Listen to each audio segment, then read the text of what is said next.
Hey, How are you? trying to put my hair up, put it away. Well, How was good. the game? Um, they learned a lot throughout the game. It was good. Good. It was obviously a very first middle school game. Uh-huh. Hello. Hello. What's for dinner tonight, Karen? Um, Popcorn shrimp. They're Nice. gluten-free from BJ's. Nice. Yeah. And broccoli. And cucumbers. How about you?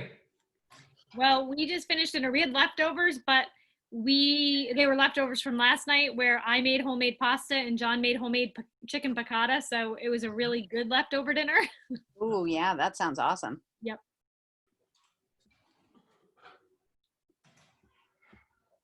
So I think Randy and Chris are not joining us tonight. So it's going to be the three of us. So do you two want to do rock, paper, scissors to see who wants to report out first? Sure, ready? Rock, paper, scissors, shoot. Dude, you went late. That means you go first.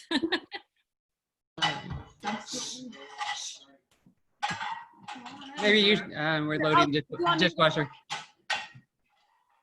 I didn't really have very much, just a reminder to keep, so I had a couple issues this week with kids that have been sent for COVID testing, come back negative, but still have like that snotty cold, symptoms. Trying to keep those kids home still for a little bit longer. They need to be home until their symptoms are resolving. And just to try to keep everybody healthy. But I think that's it. Please remember the back to school self-assessment in the morning. Is that going better? Some days. If it's been, when I print it, or like when I'm looking at 8:15, one day this week I printed because it was 2 pages of names. And so I printed it for the car line monitors, the temperature checkers, to say, can you check, make sure these parents have, done it? And it sounds like a lot of parents are doing it in the car line, since they have time going around.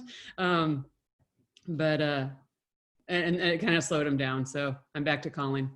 Mm-hmm. Okay. Thanks, Karen. Yep, and I'll be here if you have any questions. Okay. Kristen.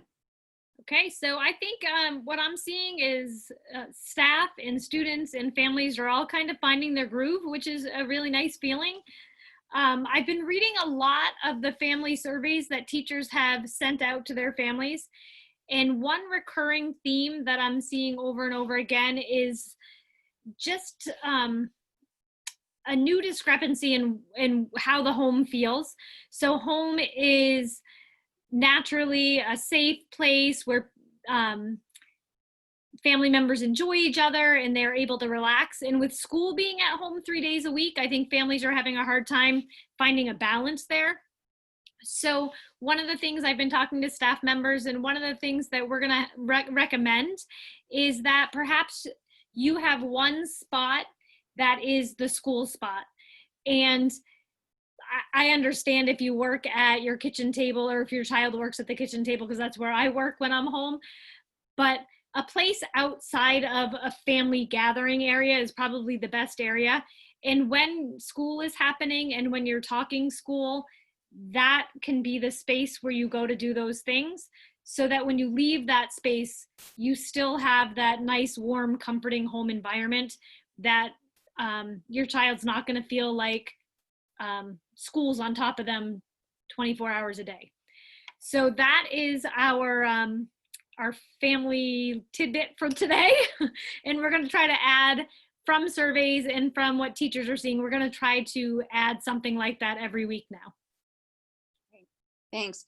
And Chris Woodman did send me a message just to relay tonight. She said that from the kids and families that she's working with right now, she wanted to share that there are some successes, if families haven't thought about it, previously, she's seeing some successes with families forming a pod with other kids because of the socialization.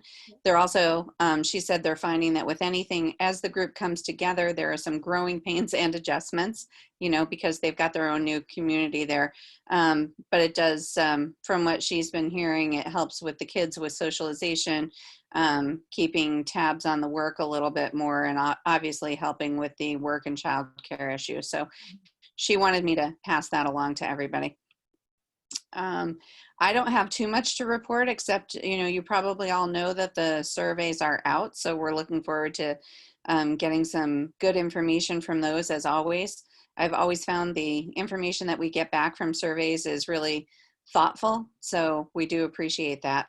And there is a board meeting coming this Tuesday night. It'll be at 6:30, so all of the information for that board meeting will be in my newsletter tomorrow. So I did, Sydney, get an email from a parent today that said they did not receive the email with the survey. So if you know of anyone, I'm talking to the families now, if you know of anyone who didn't get that, if you could reach out to us or have them reach out to us, because that means we're missing names in our distribution list, and we want to make sure we have everyone on that. Thanks. Also, Brenda here at the SAU is sending the survey link out specifically to anybody who chose homeschooling this year. We really want to hear from you. So that email will be coming from Brenda with the link. Okay. Does anybody have any comments or questions for us tonight?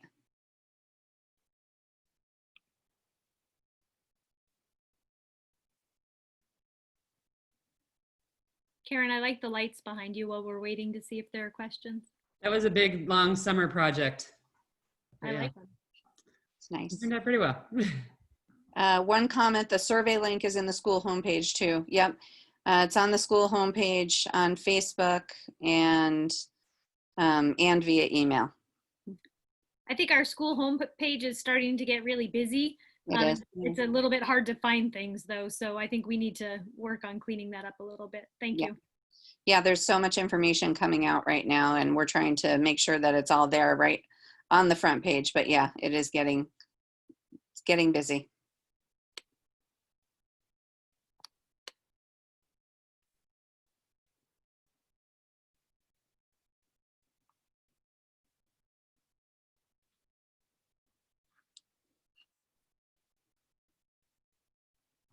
It's a quiet night.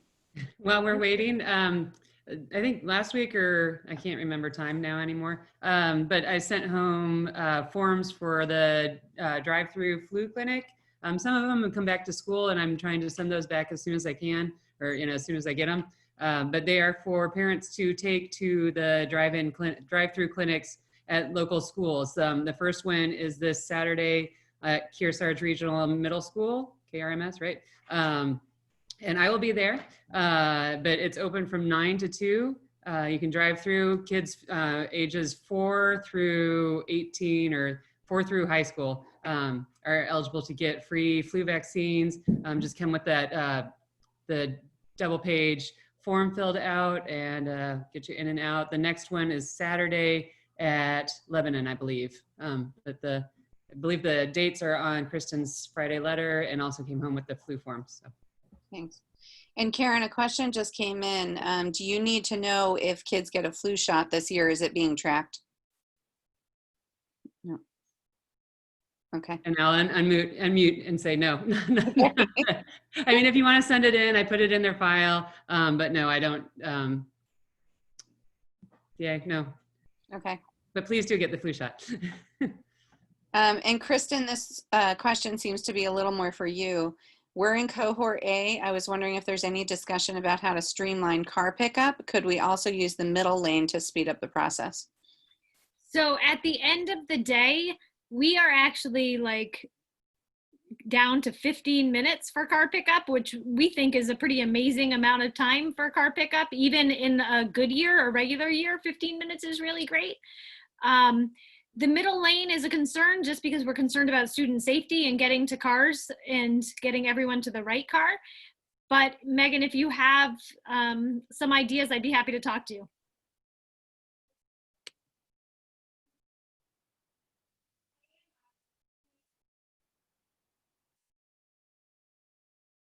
It seems like pickup is faster now than it was last year. Yeah.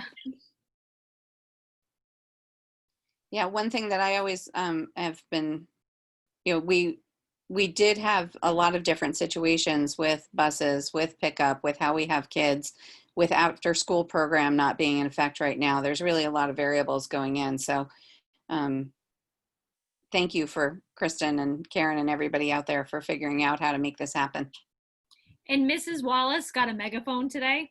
So she was in heaven and kids could hear their names called and kids thought it was the best thing in the world that they wanted to talk into it. So that was fun. Do we have to monitor how often she has it with her? Or Mr. Britton thinks so.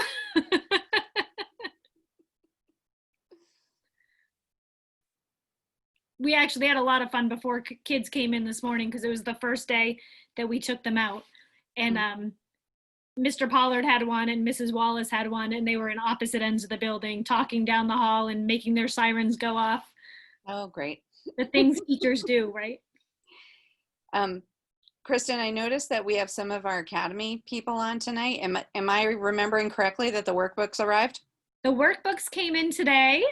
So tomorrow we will collate them. They're just in boxes. So we need to figure out who gets what. And then we'll reach out to people and we'll have them ready to be picked up, hopefully Great. sooner than later. Awesome. Another comment coming in. One comment from my son about pickup. One time I was at the front of the line waiting for him and they had me pull over while they went to get him. It turned out that kids were being so loud that he didn't hear when they called his name. And that's why we, I'm not going to say we, I'm going to give Mrs. Wallace all the credit. That's why Mrs. Wallace got the megaphone. The kids are really excited to have that opportunity to be outside with kids that they don't normally potentially get to be right near, and they're chatting and they're excited to be social, and I don't blame them. So now with the megaphone, hopefully that solves that problem.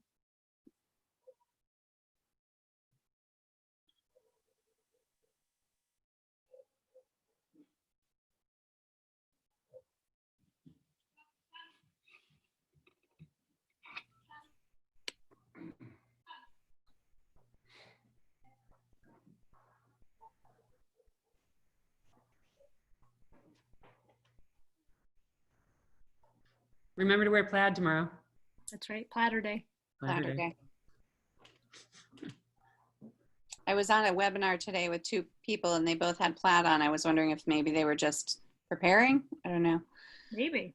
I thought it was today until I checked my email right before getting dressed this morning, and I almost wore it today. I almost wore it today too, but it was because I was looking in my closet and I have a lot of it.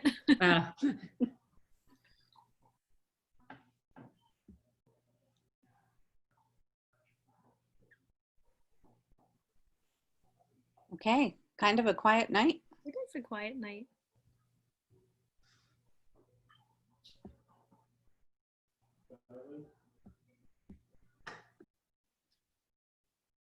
Okay, I guess we're finished unless we see anything else come in as we're kind of saying goodnight to everybody. Oh, is GVS considering having Unity Day? We at this time are not talking about Unity Day. Maybe we could do a spring Unity Day if things open up, but right now it's not on the table. But Kristen, you might want to talk about the great celebrations we have this week for the different cohorts. I will, but okay. Cohort B hasn't experienced it yet. So if you have a Cohort B kiddo, don't tell them. On Tuesday, we had a celebration at the end of the day for Cohort 8, just celebrating that their perseverance and their flexibility and just the amazing job they've done. And it ended, don't tell your kids if you're Cohort B. It ended with ice cream, and we're going to be doing that tomorrow for Cohort B. And it's a surprise, and we just had a great time. We danced, we sang, we ate ice cream. The teachers got to just speak highly of each child, and it was just awesome.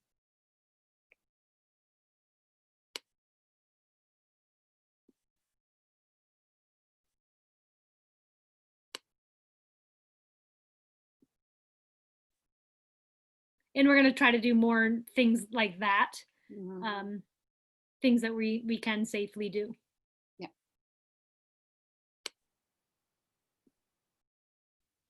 Okay. I think we're good. I think we are. If you end up coming up with questions, you can always catch up with one of us via email.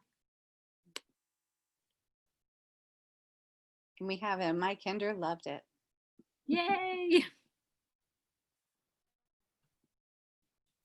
Okay, everybody. I hope you have a fantastic night and a great weekend. And happy Friday tomorrow. Happy Platter Day. Good night. Thank you, everyone.